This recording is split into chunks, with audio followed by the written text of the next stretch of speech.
Welcome to Cooking with Bobby Joe. Chastity here.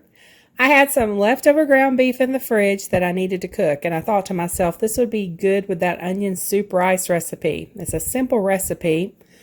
It is one of those Campbell soup recipes from one of my vintage cookbooks that I used to make a lot. And the original recipe called for 2 cans of onion soup, 2 cans of beef consomme, 3/4 a cup of water, I believe, and 2 cups of rice. So here's the problem. I do not have canned onion soup or beef consomme. So I went through my pantry and decided I will make it work with what I have. I do have 2 packets of onion soup mix and 1 jar of beef gravy. So I'm going to substitute these items for the items that I'm missing. I do this all the time when I don't have all the ingredients for a recipe. I substitute and end up making my own recipe. I have no idea how this is going to turn out, but we will see. So I hope y'all stick around for this cooking experiment. Preheat the oven to 425 degrees. So I need my onion soup to be equivalent to 2 10.5-ounce cans of onion soup.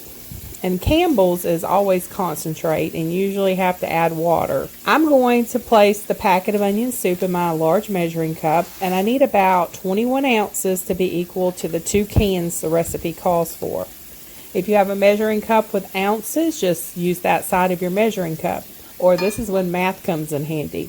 There's 8 ounces in a cup, so we're looking at a little under 3 cups, a little over 2.5 cups. It doesn't have to be exact, just in the ballpark.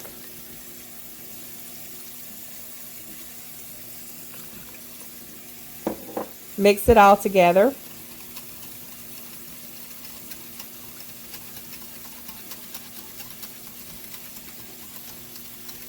I'm going to add about a teaspoon of garlic powder to this too. I always like my garlic powder.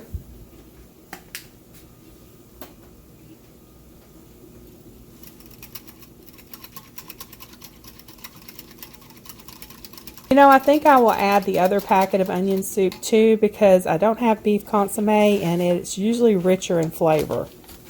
The onion soup packets will give it plenty of flavor. Hope it doesn't give it too much flavor, but we will see.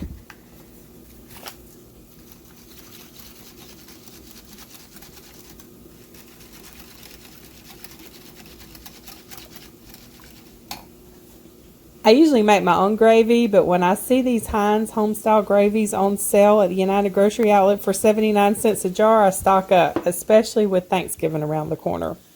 It's always good to have a quick gravy when Thanksgiving's around the corner. Okay, let's check the ground beef, and I'm just cooking it until it's done. And if this was really greasy meat, I would drain the grease from the pan, but it's lean and I need some grease in the pan to keep it from sticking, so I'm just going to leave it like it is.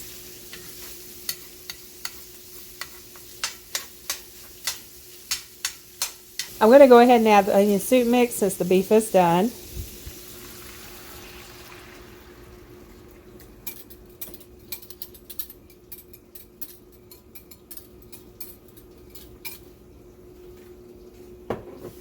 And then in the same measuring cup, I'm just going to use this 12-ounce jar and mix it with 1 cup of water. I'm going to pour the water in this jar, shake it, and pour it in the measuring cup. That's how I get all the excess out of the jar.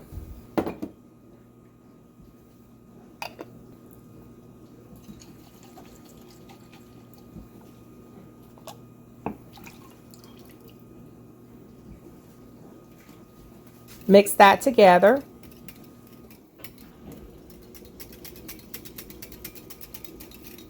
I have a half a stick of butter that I'm slicing. Let's go back over to the stove. I have rinsed 2 cups of long grain rice. This is not minute rice or quick rice. You want regular long grain rice for this recipe. And I always rinse my rice before I cook it. Add that to the skillet and mix it all together.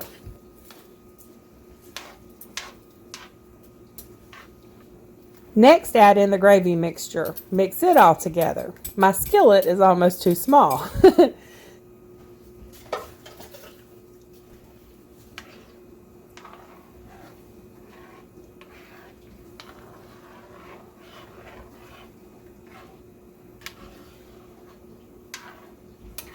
Add the sliced butter across the top and cover with foil. And you can do this in a casserole dish. I just like using my cast iron skillet because I can go from the stove top to the oven without having to dirty more dishes. Make sure you cover it with foil for 30 minutes. That helps the rice cook. Set a timer. After 30 minutes, uncover and let it cook for another 20 to 30 minutes. So it's been 30 minutes. I've uncovered it, and I'm going to check back in 15 minutes. So this cooked for a total of 50 minutes, 30 minutes covered, and the rest uncovered. And it really depends on your stove how long it's going to take it to cook. Once the fluid has been absorbed by the rice, it is typically done. It smells really good, it has a really good flavor to it, and it turned out better than I thought it would. But that is how I take a recipe and I substitute with other things that I have on hand to make it work. Hope you found it helpful. Check out my webpage link in the video description for the recipe. If you make any recipes I post and want to share a photo, just post it to Instagram and tag me in it. My next slow cooker series starts on October 14th, so stay tuned for that. Also still need to make Diane's doggy birthday treats. I'm very late on that. Hopefully I will get to that soon. Thanks so much for watching. Don't forget to subscribe for more do-it-yourself projects, bird videos, gardening, and drill-worthy human and doggy treats. Y'all have a blessed day.